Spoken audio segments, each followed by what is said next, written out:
자, 이번 시간에는 다상정유기에 대해서 배워보도록 하겠습니다. 지난 시간까지 단상정유기의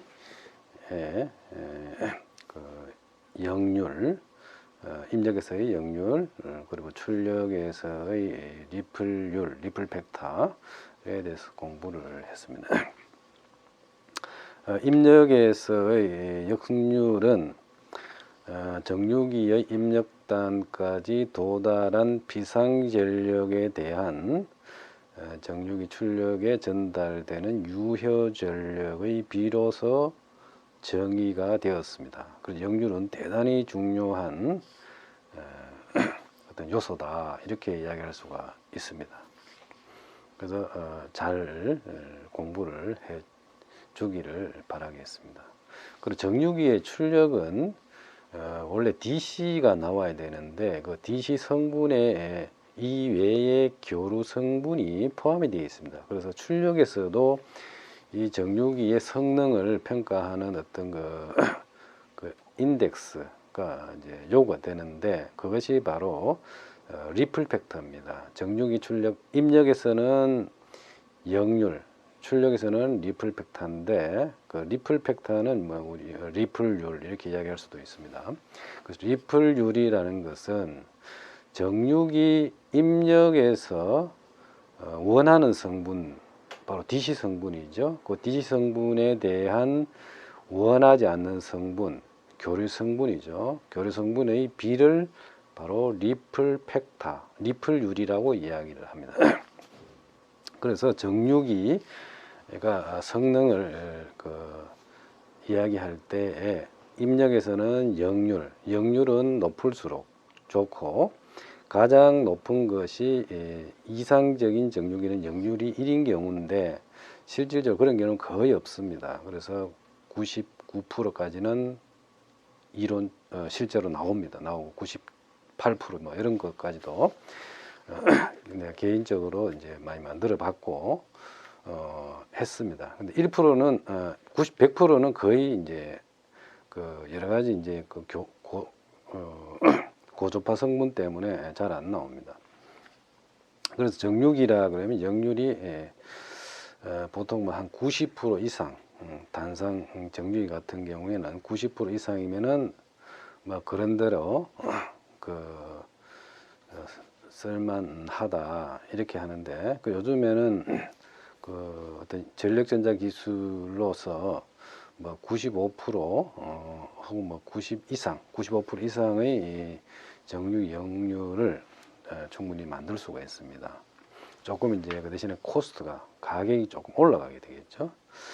그리고 출력에서의 리플률 또 역시 정유기에서는 아주 그 성능 요소로 중요한 부분인데, 그 리플률은 작을수록 좋다. 그래서 그걸 리플률을 작게 하기 위해서는 여러 가지 또 코스트가 또 올라갑니다. 성능을 높이기 위해서는 일반적으로 이제 그 코스트가 상승되고, 그래서 그 적정한 성능을과 상승하는 코스트, 그 사이에 어떤 적정 값이 있습니다. 그래서 정유기에서 요구하는 입력 역률이나 리플률의 어떤 성능을 수준을 맞춰주면서 코스트는 또 이제 적정하게 좀 저렴하게 할 수 있는 그러한 어떤 기술적인 부분이 좀 필요하겠지요. 자, 그게 이제 일반적인 정유기에 대한 이야기고, 지난 시간에는 이제 단상 정유기에 대해서 공부를 해봤고, 자, 오늘은 이제 다상 정유기, 상이 여러 개인 정유기입니다. 그래서 일반적으로 다상 정유기 그러면은 이제 삼상 정유기다, 그렇게 이야기할 수가 있습니다. 그 다상, 말이 다상이지 여러분들 주변에 보는 거는 삼상 아니면 다상은 삼상을 의미합니다. 단상 아니면 삼상이고 여러분들 가정집에서 보이는 건 다 단상이에요. 지난 시간에 했던 단상에 관한 정유기가 바로 여러분들 가정집에서 사용되는 그런 정유기다. 그래 이야기할 수가 있습니다. 그러면 뭐 에어컨이라든지 혹은 뭐 세탁기 이런 데도 정유기가 다 들어가 있습니다. 여러분 프린터라든지 프린터에 보면은 이제 파워 어댑터 같은 데도 다 정유기가 들어갈 수밖에 없습니다. 교류를 이제 직류로 바꿔서 바뀐 직류를 인버터를 통해서 뭐 전동기를 구동을 한다든지 그렇게 해서 에어컨이나 세탁기를 가동을 하기 때문에 여러분 가정집에는 정유기가 굉장히 많이 사용되고 있다. 그렇게 이해를 하면 되겠습니다. 그래서 오늘은 이제 삼상 브릿지 정유기에 대해서 한번 공부를 해보도록 하겠습니다. 그래서 이 삼상은 3페이지가 3이죠. 상이 3개다. 그 3개 이제 보통 이제 A상, B상, C상 이렇게 이야기합니다. 그래서 A상, B상, C상이고 그 삼상 정유기는 단상에 비해서 어떤 차이가 있는가? 대개 보면은 이제 단상은 용량이 한계가 있습니다. 그러니까 아웃풋 출력을 정유기의 출력이 한 뭐 수 킬로와트까지는 단상으로 냅니다. 그래서 내가 요 수업 들어오기 전에 과연 가정에서 사용되는 정유기가 용량이 얼마인가 이렇게 내가 체크를 해봤어요. 아마 여러분들 거실에 있는 에어컨이 아주 큰 용량에 해당합니다. 에어컨, 냉방기라든지 이런 것들이 굉장히 큰 전력을 소모를 하는데 그게 보니까 한 거실에 사용되는 에어컨의 용량이 한 2.2kW 정도 되는 것 같아요. 그래서 에어컨 거실에 사용되는 에어컨은 상당히 코드에 보면은 굵기가 꽤 되죠. 바로 꼽아 쓰는데 2.2kW면은 여러분들 가정집에 들어오는 한전에서 공급되는 전기가 보통 한 220V입니다. 단상 220V이기 때문에 2.2kW를 한다는 것은 전압이 220V니까 전류가 한 10A 정도 흐릅니다. 꽤 큰 전류죠. 그래서 아마 거실에 사용되는 에어컨이 거의 단상으로 할 수 있는 단상 정유기를 할 수 있는 거의 뭐 지금 현재 내가 봤을 때는 거의 아주 큰 편에 해당된다. 물론 뭐 더 크게도 할 수 있습니다만은 단상으로 하다 보니까 전류가 많이 흐르죠. 전압 곱하기 전류가 버렸죠. 파워니까. 그럼 쉽게 생각해서 220V로 한 22kW 내려면 100A의 전류가 흘러야 된다는 이야기인데, 그럼 단상으로 100A면은 굉장히 굵어요. 라인이 도저히 구성을 할 수가 없어요. 그럼 100A 정도 전류 파워는 같고 그 다음에 전류를 줄이려면은 결국은 정유기의 출력 전압을 높여야 됩니다. 출력 전압을 높여서 정유기 출력 전압을 2배로 한다면은 전류가 얼마까지 주느냐 하면 반으로 줄죠. 쉽게 생각해서 파워가 같은데 전압을 2배로 키우면은 전압 곱하기 전류가 파워니까 전압을 2배로 키우면은 전류가 반으로 줄죠. 그래서 삼상 브릿지 정유기는 단상에 비해서 전력이 아주 높구나 이렇게 생각하면 돼요. 그래서 전력이 작은 경우에는 단상 브릿지 정유기를 써도 되는구나. 그게 용량이 대개 보면은 한 5kW 정도 5kW 정도까지는 아마 단상 브릿지 정유기로도 얼마든지 가능할 것 같고, 물론 이제 뭐 10kW도 단상으로 할 수 있습니다만 거기까지는 단상보다는 한 3상 정도로 하면은 더 효율적이다 이렇게 이야기할 수가 있습니다. 단상과 삼상의 차이가 뭐냐 이래 물으면은 일단 단상보다는 삼상 브릿지 정류기의 용량이 크다, 크다 이렇게 이야기할 수가 있고, 또 하나는 이제 인풋 교류가 단상은 그냥 상이 하나 들어오는 거예요. 여러분 가정집에 들어오는 상은 뭐 220V, 60Hz 한 상밖에 안 들어오죠. 그게 단상이고, 그런데 삼상인 경우에 상이 3개가 들어와요. 그 여기도 보면은 이제 삼상 A상, B상, C상 이런 데 있죠. 그 상은 전압의 크기는 같고 위상의 차이만 한 120도 차이 납니다. 그래서 똑같은 크기의 교류가 3개가 들어오는데 여기 A상, B상, C상이죠. 교류의 어떤 피크치는 같구나. 피크치는 같고 다만 페이지 위상의 차이가 페이지죠. 페이지의 차이가 한 120도 차이 나는구나. 이렇게 생각을 하면 되겠습니다. 그게 이제 상전압이고, 그 다음 여기 보면은 A상, B상 사이에 이게 성간전압이라 그래요. 라인 투 라인 볼테이지라 그래요. 이 라인 투 라인 볼테이지는 상전압보다 이제 루트 3배의 크기가 나와요. 루트 3 곱하기 상전압. 시료치 개념으로 한다면은 쉽게 생각해서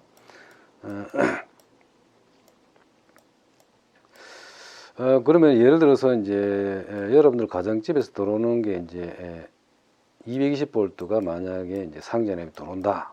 그러면은 이걸 갖다 삼상으로 이렇게 공급받을 경우에 성간전압이 220에다가 곱하기 루트 3을 하면 돼요. 그러면 얼마 나오냐면은 220 곱하기 루트 3을 하면은 약 한 381V가 나와요. 그래서 이제 우리가 주변에 삼상을 쓰는 경우에는 성간전압이 380V, 그 다음에 상전압이 220V라고 이제 많이 이제 등장하는 이유가 이런 관계 때문에 그래요. 그래서 여러분 가정집에 들어가는 건 요 A상 요 하나만 가져가든지 B상 하나만 가져가든지 상전압 하나만 가져갑니다. 근데 이제 그 소스 쪽으로 또 더 이제 소스 쪽으로 가보면은 삼상이 배급이 되고 있어요. 삼상이 배급이 되고 그 삼상 중에 하나의 상이 여러분들 가정집에 공급이 되고 있다. 그렇게 이해를 하면 되고, 그다음 상 3개를 이제 동시에 정유기 입력으로 이용하는 경우 성간전압은 상전압의 루트 3배다. 그렇게 공식적으로 외우면 되겠습니다. 이 부분. 그래서 대개 이제 그 출력 전압이 단상보다는 뭐 한 높아집니다. 좀 더 계산해 보겠지만은 한 500V 이상 이렇게 가버려요.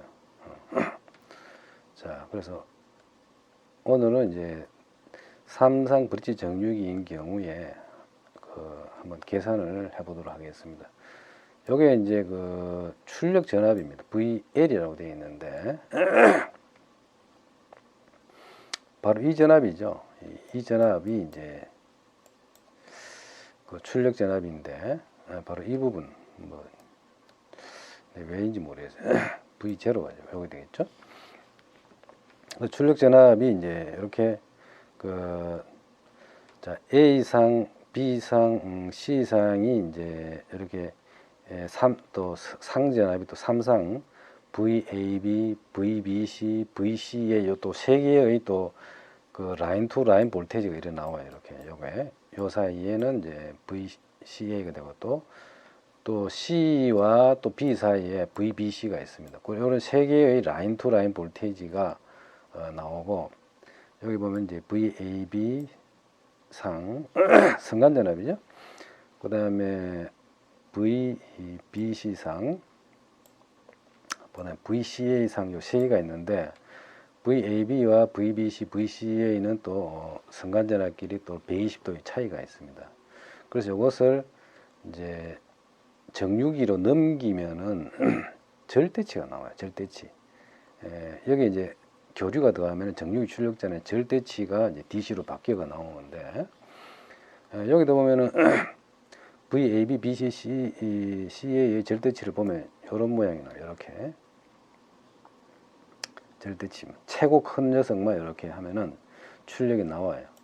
바로 요것이 바로 이제 V0, 요 빨갛게 이제 했는 부분이 요 V0가 됩니다.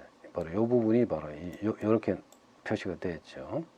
요때 이제 피크는 이제 루트 3 VM입니다. 요게. 자, 요게 바로 이제 출력 전압이 이제 나왔는데, 2파이까지 요런 게 몇 개냐면, 하나, 둘, 셋, 넷, 다 6개가잖아요. 이게 이제 뭐, 6개이기 때문에, 여기서 그, 볼록거리는 요 하나가 이제 2파이 동안에 6개니까, 2파이 나누기 6을 하면은 요게 3분의 파이죠, 요게. 3분의 파이고, 그럼 우리가 이제 여기서 정육이 출력이니까 어떤 그 평균값, 평균치를 우리가 계산할 수 있어야 됩니다. 그래서 정육이 출력의 그 평균치를 한번 계산해 보려면은, 여기서까지의 그 정육이의 평균은 또 대칭적으로 이렇게 이제 센터를 이렇게 잡아주면은, 자, 여기서까지의 평균치가 같습니다. 왜냐하면 대칭이기 때문에. 그러면은 요걸 이제 기준으로 요 모양 여기서 여기까지의 이제 그 평균을 우리가 계산할 수가 있어요. 평균을 구해서 평균값, 또 실효값은 또 실효값을 구할 수 있죠. 그래서 여러분들이 평균값, 실효값이 했던 숙제를 했었죠. 그것이 여기서 쓰이게 됩니다. 그럼 여기서까지의 그걸 보면은 시군을 하면은, 자, 루트 3 VM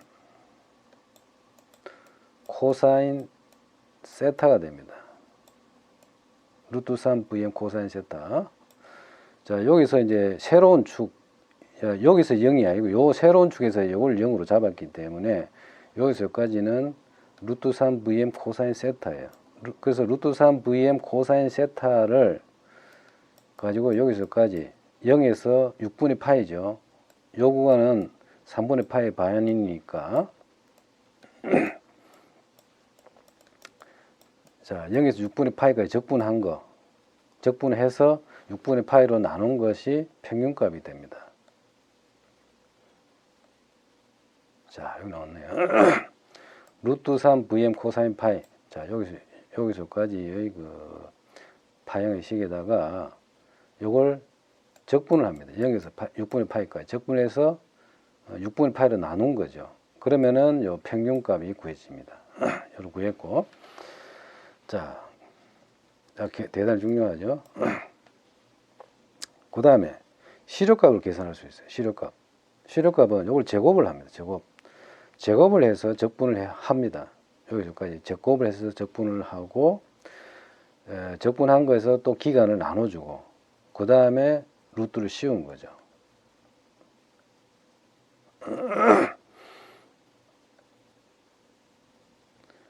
자, 이게 이제 6입니다.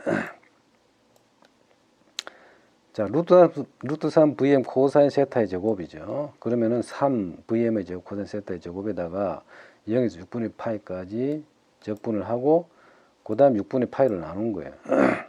그러면은 요 적분을 할 수 있는데, 자, 여기서 코사인 세타의 제곱은 뭐하고 어떠냐면 2분의 1 플러스, 자, 코사인 2세타로 놓고 적분해야 됩니다. 그래서 코사인 세타의 제곱은 2분의 1 플러스 코사인 2세타를 놓고 적분을 할 수가 있죠. 여기. 그러면은 요게 이제 2분의 1 뭐 세타 플러스 2분의 사인 2세타 해가지고 요걸 0에서 6분의 파이까지 집어넣어서 이렇게 해보면은 요런 색이 나오고, 그 다음에 요걸 이제 루트를 계산해 보면 1.654가 되고 VM 그대로 옵니다. 그래서 이게 이제 실효치죠. 출력 전압 실효치가 계산됐고, 자, 출력 전압 평균치가 계산되었습니다. 자, 그럼 출력에서의 평균치와 실효치 계산되었기 때문에, 자, 리플 팩터 계산할 수가 있겠죠. 자, 리플 팩터는 자, V0 DC 평균값에다가 빼기 그 교류값 실효치 빼기 DC 값입니다. VRMS의 제곱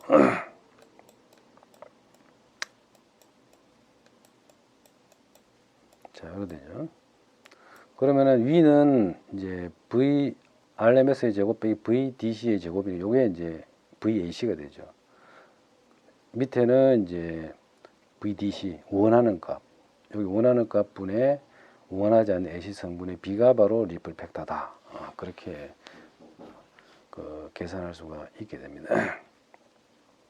그래서 대개 보면은 이제 그 리플 팩터가 한 4% 정도 아마 계산이 되는 것 같아요. 해보니까. 자, 요것처럼 이제 그 출력 전압이 그냥 이런 단순한 모양이면 이제 이렇게 계산이 되고, 만약 이제 RL의 부하를 갖는다, R고 L의 부하를 갖는 경우에는 이제 전류 같은 거 계산하는 거 이런 것들이 이제 조금 필요한데, 이건 좀 복잡해요. 그래서 손으로 이제 계산할 수도 있지만은 그 P스파이스를 가지고 일반적으로 많이 계산할 수가 있어요. P스파이스. 자, P스파이스를 이용해서 이걸 꾸며 가지고 하면은 전류를 계산할 수 있고, 여기 또 출력 전압도 우리가 구할 수가 있습니다. 그래서 아마 호목 숙제로 P스파이스를 사용하면 이런 좀 배워주는 게 좋습니다. P스파이스는 숙제로 내주도록 하겠습니다.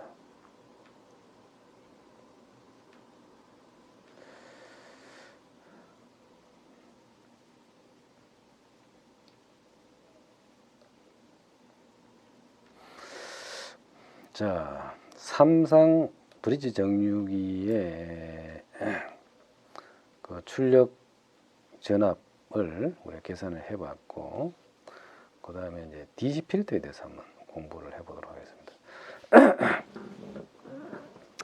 자, DC 필터는 뭐냐면 이제 DC 외에는 다 원하는 성분 DC예요.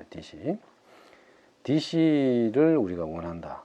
출력해서 이쪽에서 이제 원하는 게 DC일 경우에 이제 DC 필터를 쓰는데,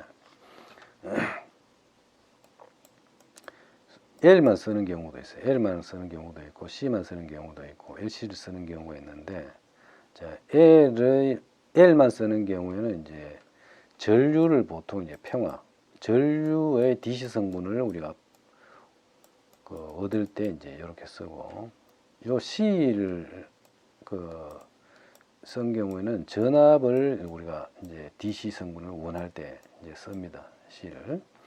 근데 전류와 전압을 둘 다 이제 평활하게 쓰는 게 바로 L과 C를 쓴 경우의 필터인데, 사실은 이 경우의 필터가 가장 널리 사용되고 있는 필터다. 그렇게 볼 수가 있습니다. 이 경우는 전류도 평활이 되고 전압도 평활이 되기 때문에 일반적으로 DC 필터는 C와 같은 모양의 필터를 우리가 많이 사용되고 있다. 그렇게 이야기할 수가 있습니다. 이게 이제 DC 필터. 그 다음에 또 이제 AC 필터라는 게 있습니다. AC 필터도 보면은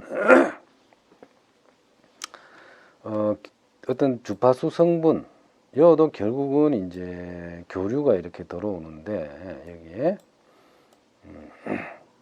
교류에 보면은 이제 뭐 이런 그 노이즈 탈 수도 있겠죠. 그러면 이 고주파 성분을 빼주고 우리가 원하는 성분은 여기에서는 이제 이런 고주파 성분이 필터된 특정 주파수, 예를 들어서 뭐 60Hz의 한전에 들어오는 이제 60Hz의 이런 고주파 노이즈가 탈 경우에 이런 깨끗한 교류만 원할 경우에 이런 입력에도 AC 라인 필터를 우리가 달아서 씁니다. LC 쓰고, 또 하나 입력에서 들어오는 노이즈도 차단시키고, 또 이 정류기에서 역으로 나가는 노이즈도 차단시킵니다.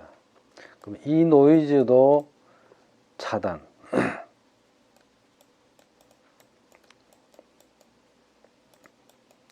이것도 차단시키고, 또 반대로 정류기에서 소스 쪽으로 가는 노이즈도 차단시키는 그러한 용도로 사용된다. 그렇게 이야기하는 게 맞습니다. 그래서 그 초창기에 어떤 경우에 썼냐면은 이제 그 AC 필터 이런 거는 사실은 어떤 코스트를 증가시키는 요인이 됩니다. 그래서 가급적이면은 이제 제품을 만들어서 사용하는 사람 입장에서는 코스트를 다운시키려고 합니다. 그래서 노이즈 필터 이런 것들을 초창기에 빠뜨리는 경우가 흔히 있었어요. 그래서 노이즈 필터가 없다 보니까 막 이 정류기에서 어떤 게 이제 그 노이즈 오면은 막 자유자재로 이렇게 막 쉽게 숭숭 밖으로 나가기도 하고, 바깥에 있던 노이즈가 이제 타고 들어오기도 하고 왔다 갔다 했단 말이에요. 이게 초창기에는. 그렇다 보니까 옆에 뭐 이상한 거 동작 시키면 이 노이즈가 타고 가가지고 옆에 시스템에 영향을 주고, 이런 경우가 흔히 사고를 일으켰다는 거죠. 오동작을 일으켰다, 시스템에. 이 노이즈 필터가 없음으로 해가지고. 그래서 나중에 이제 도입된 게, 이 노이즈 EMI 문제가 아주 심각하다는 걸 알고, 이제는 의무적으로 EMI 필터를 우리가 달도록 하고 있습니다. 그리고 그 이후에는 다른 시스템의 노이즈에 의해서 또 옆에 있는 노이즈에 그 옆에 있는 시스템에 영향을 주는 경우가 아주 거의 뭐 사라졌다. 그렇게 이야기할 수가 있습니다. 그러면은 이 노이즈 필터는 이 시스템이 노이즈가 있든 없든 정상적이든 아니든 간에 일단 다는 걸로 지금 하고 있습니다. 건강한 시스템이라도 노이즈 필터는 일단 다는 것을 의무적으로 하고 있다. 그렇게 볼 수가 있죠, 지금은. 그래서 이걸 내가 지금 가만히 보니까, 이제 지금 여러분들 그 코로나 때문에 마스크를 쓰고 다니죠. 그거하고 이제 조금 이제 유사성을 내가 볼 수가 있는데, 마스크를 지금 건강한 사람도 마스크를 씁니다. 우리는, 그죠? 건강한 사람도 마스크를 씀으로 해가지고 이제 외부에서 이제 코로나 바이러스가 영향을 주는 것을 일단 차단시켜주고 있죠. 그리고 만약에 이제 환자더라도 코로나 바이러스에 이제 감염된 사람이 마스크를 쓸 경우에는 그 환자의 코로나 바이러스가 바깥으로 나가는 것을 또 그 마스크가 차단해주죠. 그래서 그 이중 차단이 되고 있는 거죠, 그죠? 그거하고 보면은 아주 유사해요. 여기 보면은 우리가 AC 이 노이즈 필터 같은 거는 거의 뭐 의무적으로 지금 실제로 지금 장착을 하고 있죠. 하고 있다는 거죠. 초창기에는 이게 중요성을 몰랐는데 이걸 빼고 그냥 하다 보니까 막 옆에 있는 그 시스템의 노이즈가 옆에 또 막 이동해가지고 옆에 또 영향을 주고 또 서로 막 이런 현상이 이제 그 있어가지고 그 문제가 많이 발생했단 말이죠. 그래서 그걸 줄이기 위해서 이건 안 되겠다. 설사 건강한 시스템도 이 노이즈 필터를 달아라고 하는 게 이제 지금까지 흘러온 그 역사거든요. 그래서 그런 관점에서 보면은 나는 이제 건강한 사람도 마스크를 쓰는 것이 참 좋은 전략이다. 그렇게 생각하고 있어요. 그래서 여러분들이 이제 마스크는 우리나라 다 쓰지 않습니까? 건강한 사람이든 환자든 다 쓴다는 것은 굉장히 좋은 전략이다. 그래서 그것은 지금 내가 생각을 해보니까 AC 필터에서도 초창기에 AC 필터를 안 쓰다가 막 여러 가지 발생하니까 이제 의무적으로 장착을 하게 돼 있어요. 그래서 그런 거하고 아주 유사성을 내가 많이 지금 보고 있습니다. 자, 그 다음에 요거는 싱글 페이즈 정류기 위드 C 필터인데, 자, 요거는 이제 C 필터를 가지고 단상 정류기를 이제 필터링 하는 건데, 요것도 이제 조금 이제 초창기에 이제 그 정류기에서 많이 사용되었던 테크닉이에요. 초창기에. 그래서 요게 이제 C만 가지고 이제 출력 전압을 이렇게 그 필터링 합니다. DC를 뽑아내는 그런 구조가 되어 있어요. 그래서 간단하게 이제 설명을 하자면은, 이 교류를 이제 그 정류된 이제 그 뭐야 단상 정류 파행 요래 나오죠. 그래서 이것이 이제 그 다이오드를 통해서 우리가 출력 전압에 이제 영향을 주게 되는데, 그러면 이 C에 의해서 우리가 그 필터링 됩니다. DC만 이제 그 통과시키고 나머지 결합 성분을 이제 그 리젝트 시키는 그런 역할을 하게 되겠는데, 그래서 그 C의 그 전압을 보면은 이제 대개 보면 이제 이런 모양이죠. 이렇게. 그래서 보면 여기서 이제 우리가 그 리플만 이래 보면은 요래 됩니다. 간단하게 하면은 요걸 이제 이렇게 삼각 파행처럼 이렇게 볼 수가 있고, 그래서 그 리플의 이제 교류 성분, 요게 바로 교류 성분이죠. 우리가 리플 벡터를 계산하기 위해서는 우리가 우선 DC 성분도 계산해야 될 것이고, 그 다음에 교류 성분도 포함해 그 계산을 해야 됩니다. 그래서 이 우선 요 교류 성분의 이제 계산에서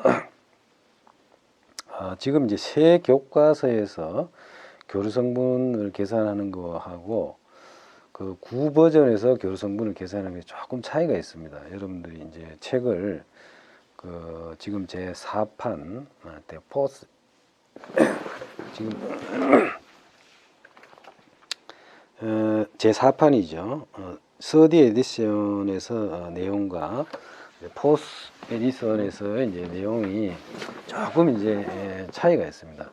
그게 뭐냐면 요것을 VRPP로부터 우리가 교류를 어떻게 계산할 거냐, 교류 성분을. 그래서 지금 이제 우선 그 신교과서 최근에 나온 건 2분의 VRPP로 계산이 됐어요. 교류 성분을 이렇게 계산되어 있고, 자 이렇게 하면은 이제 어떻게 되느냐면은 요 피크 투 피크의 반이 교류를 이렇게 본 거죠. 이렇게 봤고, 또 구교과서에는 요게 이제 진폭에다가 루트 1을 나눠줬어요. 그래서 이 루트 2분의 VRPP가 바로 이제 9버전 옛날 교과서죠.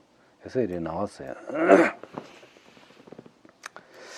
그래서 이걸 갖다가 이제 그 나는 이제 학생들한테 이제 이걸 계속 가르쳐 왔어요. 왜냐하면 2루트 2분의 VRPP가 이제 시료치 개념으로서 보면은 조금 더 이제 실제에 가깝다고 봐가지고 이걸 이제 계속 이제 그 이야기를 해주고 있습니다. 그런데 이제 새로운 교과서에서 2분의 RPP를 이제 썼는데, 그래서 이 부분이 이제 조금 이제 여러분 혼돈을 일으킬 수가 있습니다. 그래서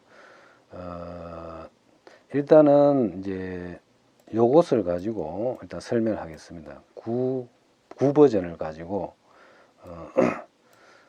왜냐하면은 이제 그 진폭이 VRPP의 그 반을 하게 되면 요게 이제 그 여름 교류 성분의 매그니튜드예요. 그 매그니튜드인데 교류 성분의 매그니튜드에다가 그 루트 2로 나눠주면 시료값이 됩니다. 그래서 결국은 리플 팩터는 DC 성분분의 어떤 교류 성분의 시료치거든요. 시료치. 어떤 진폭이 아니고. 그래서 지금은 신버전에서는 이제 진폭을 가지고 썼고, 사실은 시료치가 엄밀한 의미에서 리플팩터의 정의에 가깝습니다. 그래서 구버전의 가지고 내가 지금 쓰겠습니다. 자, 요게 이제 교류 성분이에요. 그래서 리플팩터 하기 위해서 이제 교류 성분은 일단은 이제 2 루트 2분의 VRPP가 되고, 그 다음에 DC 성분이 있습니다. VDC 성분은 얼마냐면은, 자, 여기 출력 전압이 DC니까 요 센터, 피크 요 센터를 이렇게 잡아내면, 요 센터는 DC인데, 요거는 뭐냐 하면은 이제 요 피크가 뭐냐 하면은 VM이거든요. 여기 VM. 요 피크 값이 VM이고, 자, 여기 VM인데, VM에서 자, VRPP의 반을 뺀 거예요. 그래서 요게 이제 VDC가 됩니다. VRPP를 반을 뺀 거예요. 여기 보면 이제 센터죠. VRPP의 센터를 이렇게 잘라주면은 여기 피크가 VM이고, VM에서 2분의 VRPP를 하면은 출력 전압의 평균값이 계산이 됩니다. 그래서 출력 전압 평균값이 이렇게 나오고, 그 다음 교류 성분이 나오고, 그럼 리플팩터는 VDC분의 VAC가 되죠. 그래서 계산할 수가 있다는 거죠.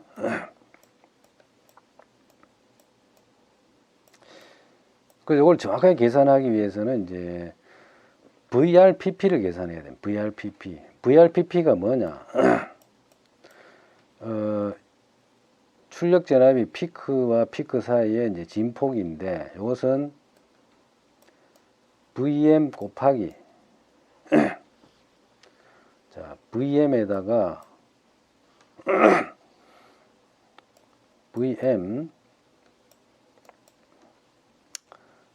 익스포넨셜 마이너스 RC분의 T인데, 요 T는 요 바로 이제 T2가 바로 T입니다. RC분의 T인데, T2하고 2분의 T하고 거의 같아요. 그래서 2분의 T 이렇게 넣을 수가 있어요. 그래서 이걸 이제 정리해 보면은 익스포넨셜 마이너스 RC분의 2분의 T가, 자, 한번 봅시다. 요걸 이제 RC분의 2분의 T가 굉장히 작기 때문에 1 마이너스 2F RC분의 1이 됩니다. 자, T는 F분의 1로 본다면은, 자, 2FRC분의 1이 됩니다. 요게 약. 왜냐하면 요 항이 작기 때문에 RC분의 2분의 T가 굉장히 작습니다. 작다는 걸 전제로 한다면은, 이거, 익스포넨셜 마이너스 RC분의 2분의 T는 1 마이너스 2FRC분의 1이 되고, 또 요걸 집어 넣어주면은 결국은 이제 뭐가 되느냐면은, 자, 1하고 VM하고 VM 사라지고 남는 것은 VM 곱하기, 자, 2F RC분의 1이 됩니다. 자, 요게 바로 이제 VRPP잖아요. 그럼 VRPP가 계산이 되었으니까 VRPP를 여기다가 이어주면 되겠죠. VRPP 대신에 VAC 계산이 되고 VDC 계산이 되겠죠.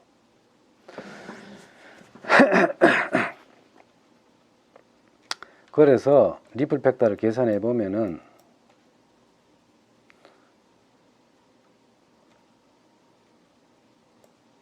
아이고, 자, VAC에다가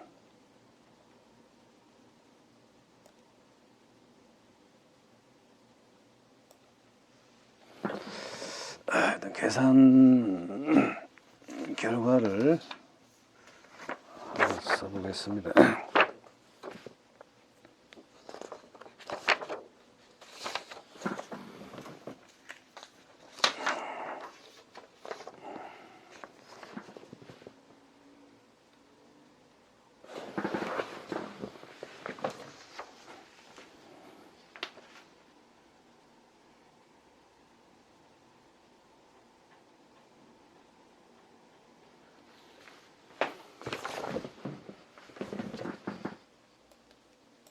1 루트 2 자, 괄호 열고 4FRC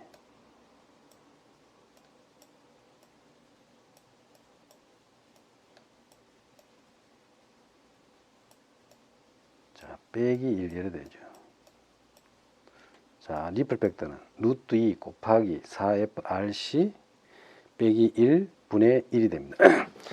자, 신교과서에서는 리플 팩터가 어떻게 계산되냐면 4FRC 빼기 1분의 1입니다.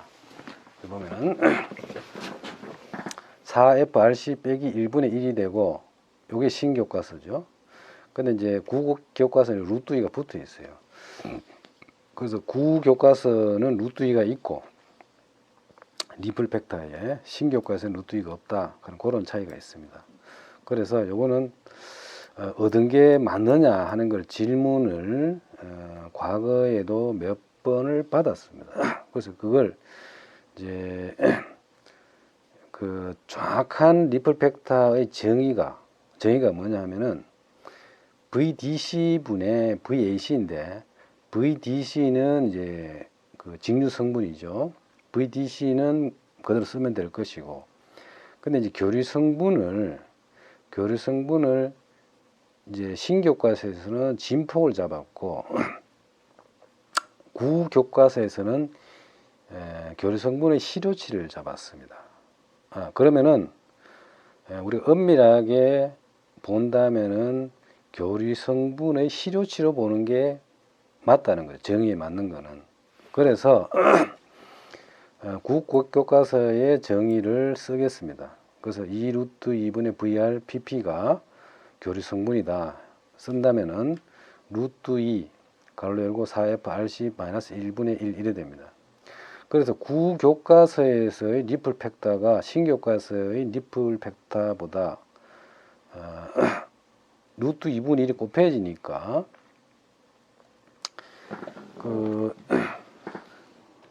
자, 1 나누기 루트 1을 곱해지잖아요.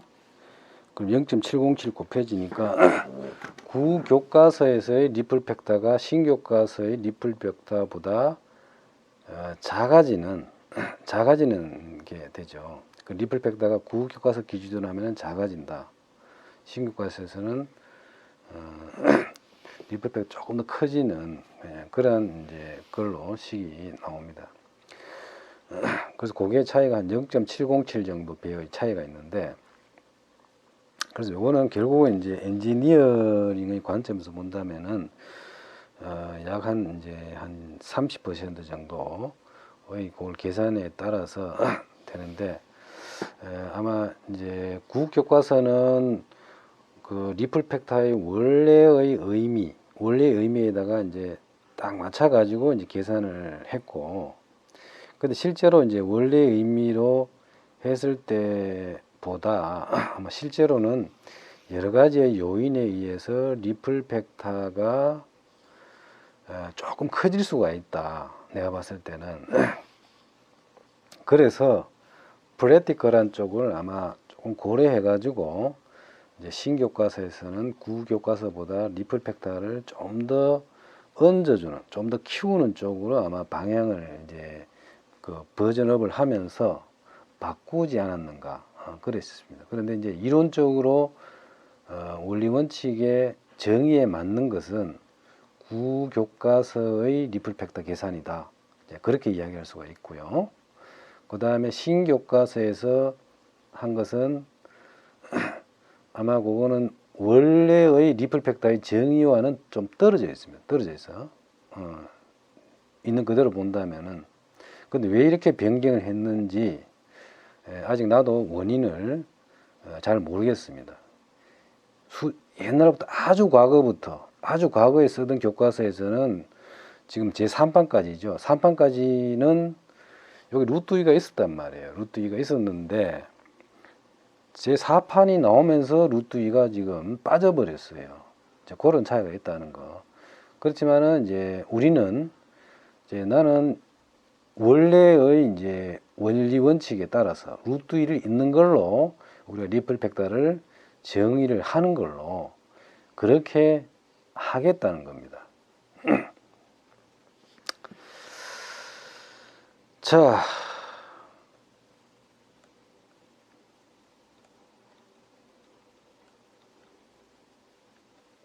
그래서 요게 지금 이제 9버전 옛날 교과서에서 나왔던 리플 팩터입니다. 그런데 여러분들 새 책에 보면 요 루트 2가 빠져 있습니다. 요 부분 빠져 있는데 옛날에 나온 자료는 다 루트 2가 붙어 있습니다. 근데 최근에 오면서 갑자기 루트 2가 빠져버렸단 말이에요.